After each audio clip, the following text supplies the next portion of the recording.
The desert air was still heavy with tension. Just past midnight, a sudden roar shattered the silence along the Israeli border near Rafah. Within seconds, the sky lit up with a blinding flash. An Iranian missile, launched from deep within Syria, had found its mark. The impact zone, a forward operating base of the Israeli Givati Brigade. What followed was chaos. Communications went dark. Surveillance drones caught only fragments, flames, debris, and the unmistakable outline of armored vehicles torn apart. Initial reports were vague, but one word kept surfacing: catastrophic. Inside Israel's military command center, alarms blared. Analysts scrambled to assess the damage. The Givati Brigade, known for its elite urban warfare capabilities, had deployed over 5,000 troops to the southern front in anticipation of renewed hostilities. But no one expected a direct strike of this magnitude. The missile, believed to be a modified Shahab 3 variant, carried a payload far beyond conventional expectations. Its precision and timing suggested insider intelligence, raising questions no one wanted to ask aloud. By dawn, satellite imagery confirmed the worst. The base was obliterated. Rescue teams encountered a scene of devastation: burned-out vehicles, collapsed bunkers, and silence where there should have been movement. The death toll was staggering. Though official numbers were withheld, leaked internal memos hinted at thousands of casualties. Israeli media, under strict censorship, reported only a significant loss of life, but whispers spread fast. Families of soldiers flooded hospitals and command centers, desperate for answers. The Iranian government, meanwhile, remained cryptic. No official statement, no denial, just a chilling tweet from a senior defense official. Retaliation is not a threat, it's a promise fulfilled. The international response was swift but fractured. In Washington, President Donald Trump convened an emergency briefing, flanked by top Pentagon officials. The message was clear: Israel has our full support. Yet behind closed doors, intelligence analysts were rattled. The missile's trajectory, speed, and impact suggested a level of sophistication that Iran hadn't publicly demonstrated. Was this a new generation of weapons? Or had Tehran received covert assistance from another power? Meanwhile, in Tehran, state media aired triumphant footage of missile launches, accompanied by patriotic music and bold headlines: Zionist fortress crumbles. Crowds gathered in the streets, waving flags and chanting slogans. But beneath the surface, Iranian officials were tight-lipped.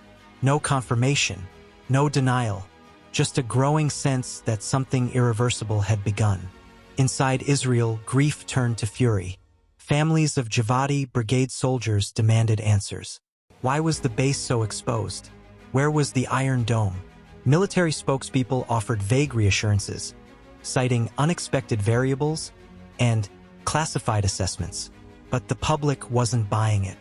Protests erupted in Tel Aviv and Jerusalem, with citizens calling for accountability and stronger retaliation. And then came the footage. Leaked drone video, grainy, shaky, but unmistakable, showed the moment of impact. A blinding flash, a shockwave rippling across the desert. Bodies thrown, vehicles flipped. The silence that followed was deafening. The clip went viral within hours, shared across encrypted channels and foreign media. Israeli censors scrambled to contain it, but the damage was done. The world had seen it, and the narrative was shifting. This wasn't just a missile strike. It was a message, a demonstration, a warning. And for Israel, it marked a turning point. One that would reshape its military doctrine, its alliances, and its sense of invincibility. 3 days after the strike, the Israeli Defense Forces held a closed-door memorial for the fallen Givati soldiers. No cameras, no press, just rows of grieving families and silent commanders. The official statement was brief: "We honor their sacrifice. We will respond." But the silence spoke louder. Behind the scenes, Israel's military apparatus was mobilizing. Submarines repositioned in the Mediterranean, air squadrons placed on high alert, Cyber units activated. The retaliation wouldn't be immediate, but it would be decisive. In the corridors of power, debates raged. Should Israel strike back with equal force, risk escalation, or opt for covert operations that left no fingerprints? Mossad operatives were already in motion, gathering intel, mapping targets, and identifying vulnerabilities in Iran's defense grid. The goal wasn't just revenge, it was deterrence. A message that no strike, no matter how bold, would go unanswered. Meanwhile, global powers scrambled to contain the fallout. Russia called for restraint, while quietly reinforcing its bases in Syria. China urged diplomacy, but increased surveillance in the Strait of Hormuz. The United Nations held emergency sessions, but resolutions stalled. The world was watching, waiting, and bracing for the next move. Back in Israel, the mood shifted, from grief to resolve. The Givati Brigade, though devastated, became a symbol of national unity. Murals appeared across cities. Songs were written, stories shared. The fallen were no longer just soldiers, they were heroes, and their memory fueled a growing demand for justice. Iran, too, felt the tremors. Intelligence leaks hinted at internal divisions. Some officials feared retaliation. Others welcomed it, believing it would galvanize support. But one thing was clear: the region had crossed a line, and the balance of power was no longer theoretical. It was being redrawn in real time with blood, fire, and silence. The retaliation began not with missiles, but silence. Israel's cyber units launched a coordinated digital offensive, targeting Iran's military communications, radar systems, and energy infrastructure. Within hours, Tehran's air defense grid flickered. Oil refineries stalled. Banking systems froze. It was invisible warfare. No explosions, no sirens, just confusion and paralysis. Iranian officials denied the breach, but internal memos leaked. Unprecedented disruption. Suspected foreign interference.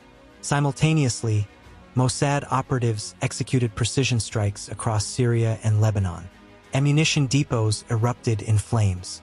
Convoys vanished. High-ranking militia leaders were found dead. No witnesses, no evidence.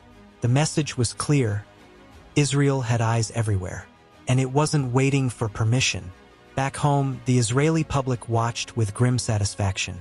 News anchors spoke in coded language. Strategic setbacks for hostile actors. Unconfirmed reports of sabotage. But everyone knew. The Givati Brigade had been avenged, quietly, surgically, and without fanfare. The mourning turned into resolve. Recruitment surged. Donations poured in. The military's image, once shaken, was now forged in fire. Iran, however, wasn't backing down. Supreme Leader Ayatollah Khamenei addressed the nation, his voice steely. "We will not be intimidated.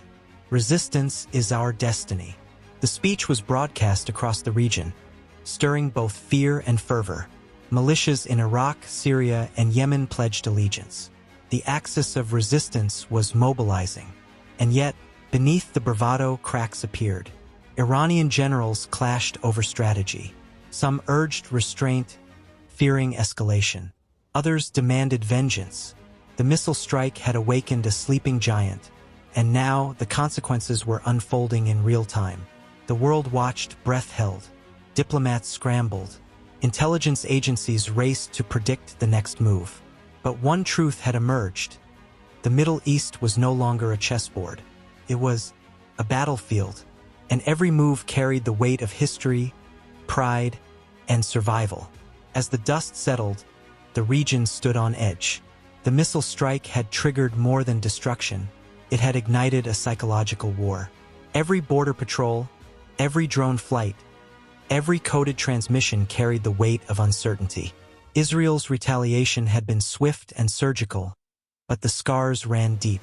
The Givati Brigade, once a symbol of tactical dominance, now stood as a reminder of vulnerability. And in that vulnerability, a new kind of strength was born. In Tehran, the silence grew louder. Military parades continued, but behind the scenes, contingency plans multiplied. The fear wasn't just of Israel's next move, it was of miscalculation. One wrong step, one rogue commander, and the conflict could spiral into something far worse. Diplomats whispered of backchannels. Intelligence agencies monitored every signal. The world had entered a new phase, not peace, not war, but something in between. A cold flame burning just beneath the surface. And yet, amid the tension, stories emerged. Of soldiers who shielded their comrades. Of medics who worked through the night. Of families who turned grief into resilience. These stories weren't just headlines. They were the heartbeat of a nation refusing to break. If you followed this story to the end, you understand the stakes. This isn't just about missiles or borders. It's about survival, legacy, and the fragile thread that holds peace together. We'll continue to track every development, every twist, and every truth that others won't tell.